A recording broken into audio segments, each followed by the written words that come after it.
Hello, David Clarke here from DaVinci Training. In this video, I'm going to look at capturing with DaVinci Resolve. I've done two videos on capturing with Edius and capturing with Blackmagic Media Express. With this video, I might be suggesting that you actually look at Media Express instead of that. But here I want to look at actually capturing inside of Resolve itself. And you can capture with the free version and the full version.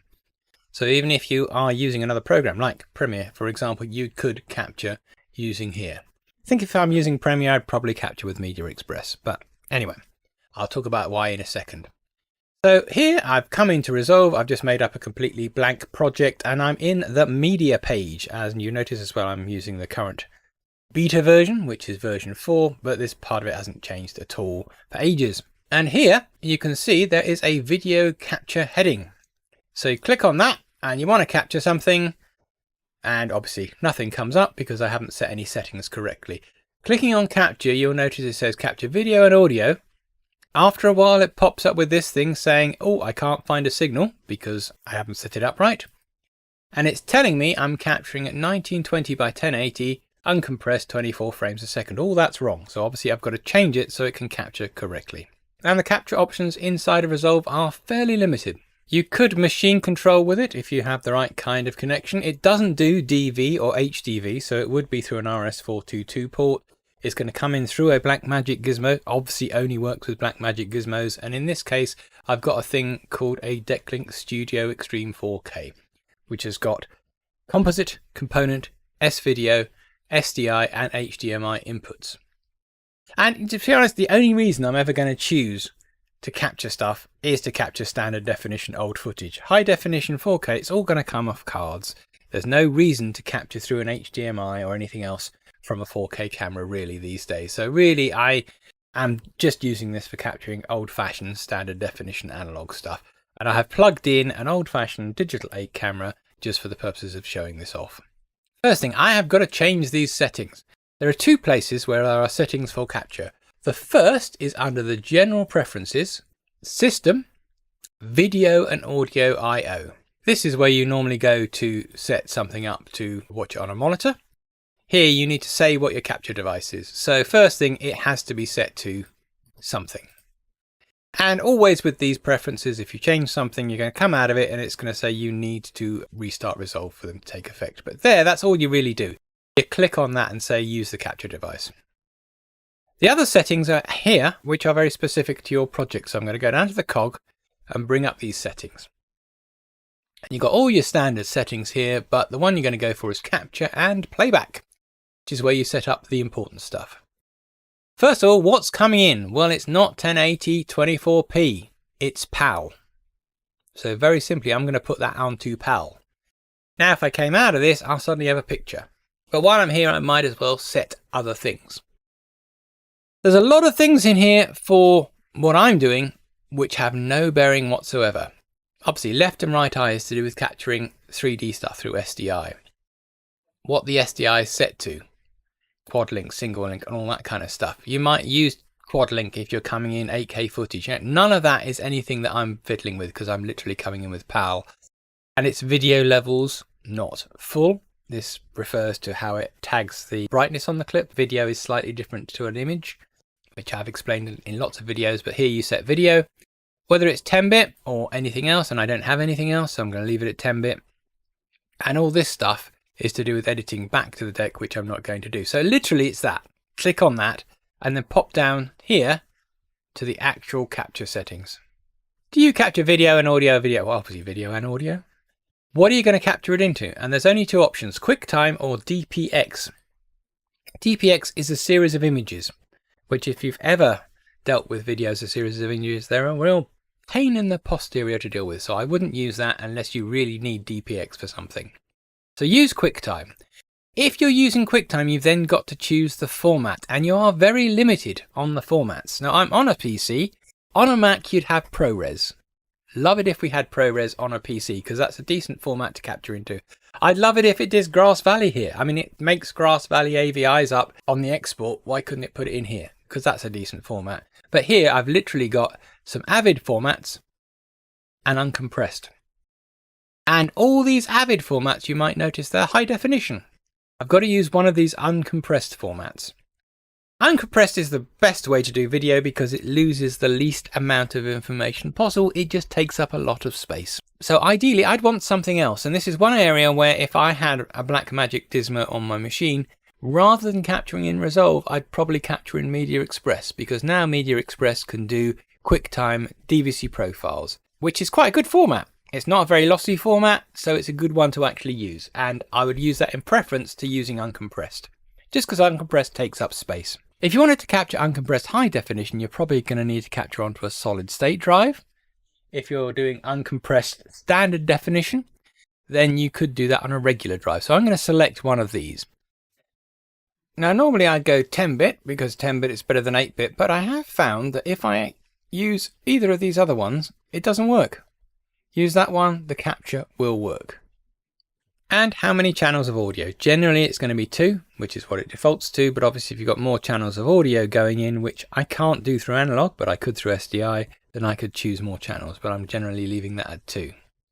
Finally down here you've got play out, which is obviously taking off the timeline and recording it back to tape, which again I never use. So really for capture, it's setting that, choosing a decent format and going save. Now you'll notice nothing has happened here. I've got to come off it and go back into it, and it'll have a look for the signal again, and yay, we've got me looking on my little digital 8 camera with a microphone stuck in front of my face. Hello. But yeah, that's it. I'm ready to capture. You might also be looking at this and saying, I know it's 4:3, but that still doesn't quite look right. That looks a bit thin. Yeah, Resolve does everything in square pixels. All the overlays here are in square pixels. Standard definition is 720 x 576. If you do that in square pixels, it makes thin pictures. Don't worry, it'll be sorted out by the time we actually have captured the stuff. But yeah, it doesn't quite look right there. Also, hand interlacing effects. Whoa, heavy man. Because obviously it's an interlacing thing. But again, that'll be sorted out once you captured it, so don't worry about it.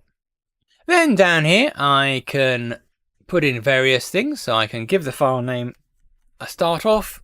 I could put in real numbers, other information about it, but literally now I've got a picture, I can press capture and it'll start capturing. Because I've done this and it said, well, my project is a different frame rate to the clip. Do I want to change it? And the answer is probably yes. This is because I just left it at the defaults and it came in probably at a 24p project and my clips are 25 interlaced. So I'm going to say change and let it do it. And now I'm capturing. There we are. I can even see a little duration down there on the thumbnail. Let's make it bigger. But it's quite happily capturing. I'm going to stop. Bosh, all done. It's now captured that clip. But I say, if I select one of those other capture formats, which you'd think should work, it doesn't.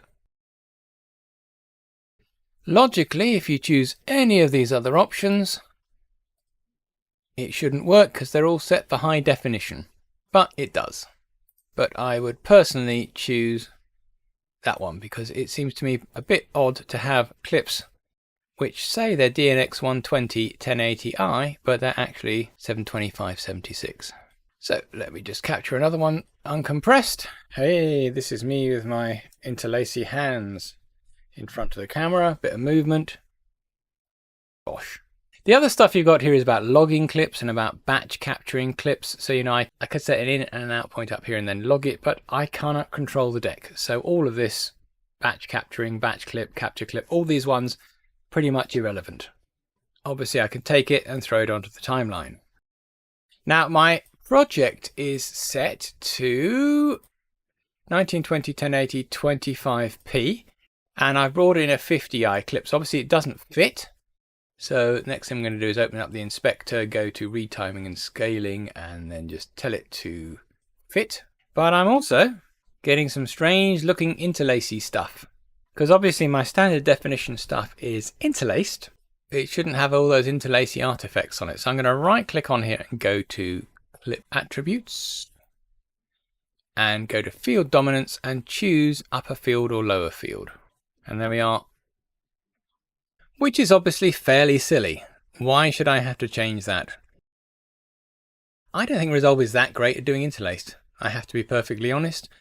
You have got interlaced in the project settings now. It can export interlaced, although I do struggle to find out a decent format where everything understands the interlace that it's made up. I've told it it's PAL. Why didn't it make these things interlaced? Why, when you go to the clip attributes, does it come up with auto progressive?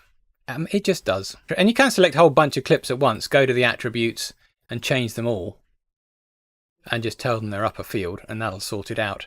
But yeah, that's just what it does. But if you did want to capture in Resolve, that's literally how to do it. Come to the Capture tab. I would say set it to this uncompressed, because I do not like the idea that even though it's set to the right DNX, I don't like the fact that it thinks it's 1080i, but it isn't. So I would set it to the uncompressed setting and then just use that. Like I said, probably I'd end up using Media Express instead, because it's got that nice DVC Pro format these days. So if I go to where I've actually captured some of those in my Media Express tutorial and bring those in, and for example, that one there, DVC Pro, PAL, click on that one and play it. Oh, it's not got any interlacing artifacts. Look at the clip attributes. It knows it's upper field. It's got it all right straight off the bat. This one is the motion JPEG version. So if you look at the metadata on that, that's the photo JPEG version. That one actually still thinks it's got the wrong field dominance. It still thinks it's progressive when in fact it is interlaced.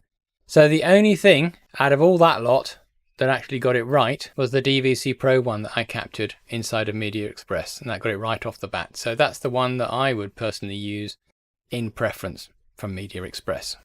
Once you've got it in, of course, you might then want to change that uncompressed into something else, because uncompressed is very big. I mean, that thing there, if I bring up the file itself, that's coming, okay, it's not too big because it's not very long. It's only 7 seconds, but it's 161 megabytes.